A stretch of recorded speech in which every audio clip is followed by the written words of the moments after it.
اب دائرہ نبوت مکمل ہو چکا، اور اس دائرہ نبوت میں دو فیض ہیں، جیسے کن کا میں نے عرض کیا، کیا کن کا، بسم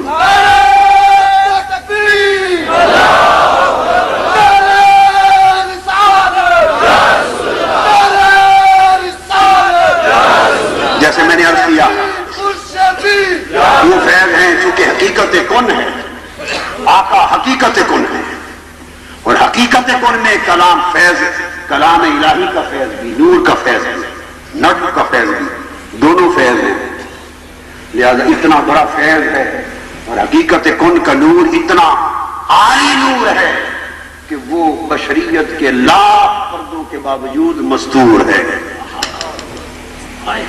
لاکھ پردوں کے باوجود مستور ہے۔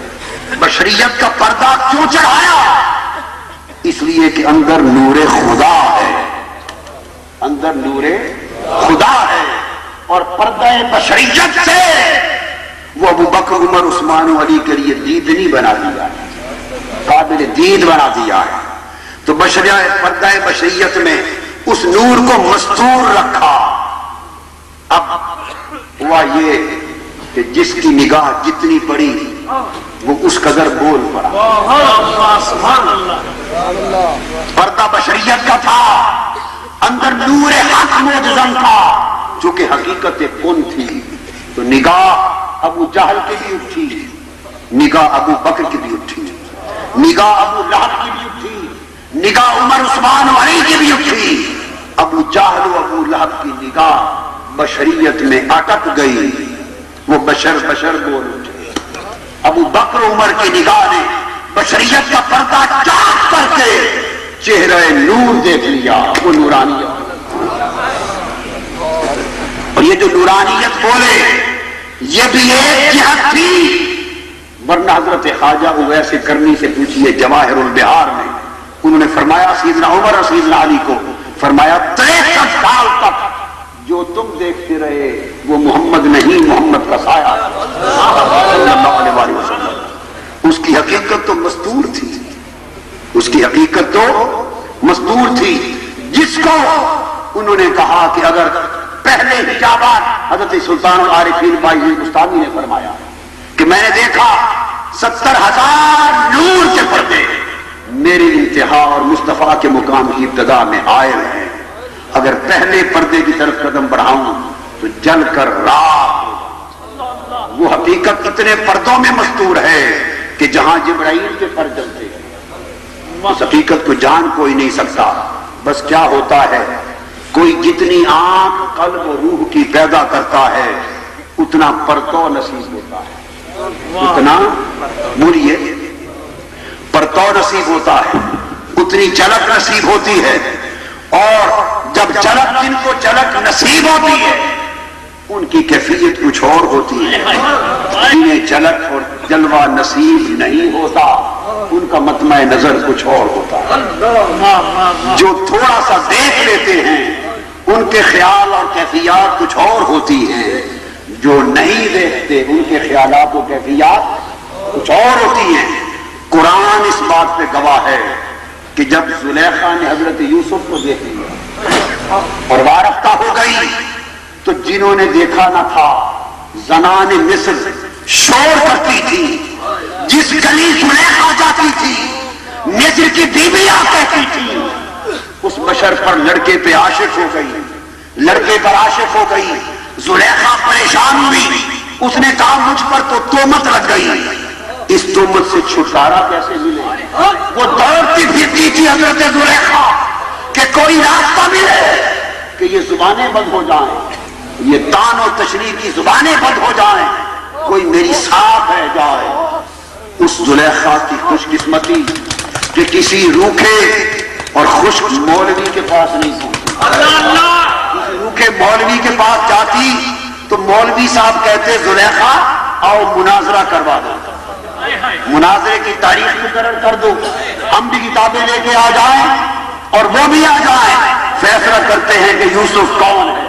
مگر خوش نصیب خشک مولوی کے ہاتھ نہیں چڑھی، کسی عاشق کے پاس چلی گئی، کسی فقیر کے پاس چلی گئی، کسی صوفی اور عارف کے پاس چلی گئی، اور اس عاشق و عارف سے پوچھا کہ بابا میں تو پریشان ہو گئی، مر گئی، ہر طرف زبان تان و تشنی کی، جس گلی جاتی ہوں جینے کا نہیں چھوڑا عورتوں نے، کیا کروں؟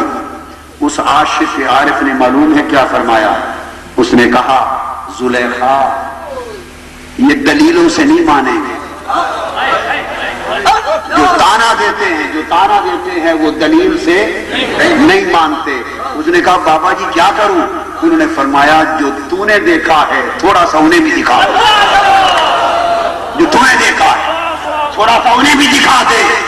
جب تک یہ نہیں دیکھا تب تک زبانیں بند نہیں ہوگی، اور جب تک لیں گی چپ ہو جائیں گی، تک لیں گی چپ ہو جائیں گی۔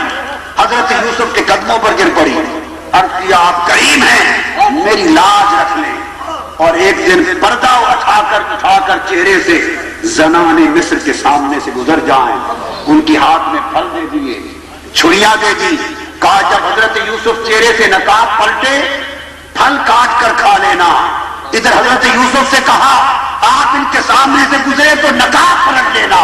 حضرت یوسف گزرے، نقاب پلٹا، وہ چھریاں چل گئی، پھل گر گئے، انگلیاں کٹ گئی، خون بہ گئے، مگر خبر نہ رہی کہ کیا تھا کیا ہو گیا، کیا تھا کیا ہو گیا، خبر نہ رہی کیا تھا کیا ہو گیا۔ کہتا ہے جب انہوں نے پیکر حسن دیکھا، جلوہ حسن دیکھا، اکبر رہو نعرہ بلند کرنے لگی اور نعرہ بلند کر کے کپتان ہاتھ کاٹ لیے، انگلیاں کاٹ لی، خون بہ گئے، اور معلوم ہے کیا کہا؟ کہنے لگی ہاشا للہ ما ھذا بشرا، خدا کی قسم یہ تو بشر ہی نہیں، خدا کی قسم یہ تو بشر نہیں ہے۔ ارے جب تک دیکھا نہ تھا بشر کی رگ تھی، جب تک دیکھا نہ تھا بشر کی رگ تھی، ایک پردہ اٹھا تک لیا بشر گئے،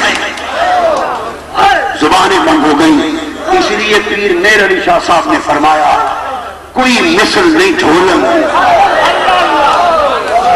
کوئی مثل نہیں ڈھولن دی، چپ کر میرے علی اتنا جا نہیں بولن، چپ کر میرے علی اتنا جا نہیں بولن دی۔ تو لوگوں یہ جو صوفیاء، یہ جو عشاق کے ہاں کیفیات ہوتی ہیں، وہ کیفیات، وہ فرق یہ ہوتا ہے ان کا مشرب اور خشک مولویوں کا مشرب، فتویٰ باز ملاؤں کا مشرب، فرق یہ ہوتا ہے کہ وہ دیکھتے نہیں یہ دیکھتے، وہ دیکھتے نہیں یہ دیکھتے ہیں۔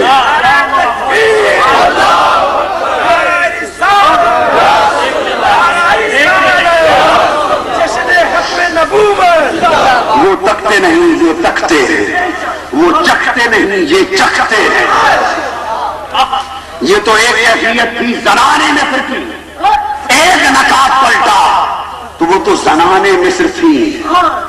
اب بات کو ختم کرنے کے لیے یہاں پہنچا دوں، وہ تو زنانے مصر تھی۔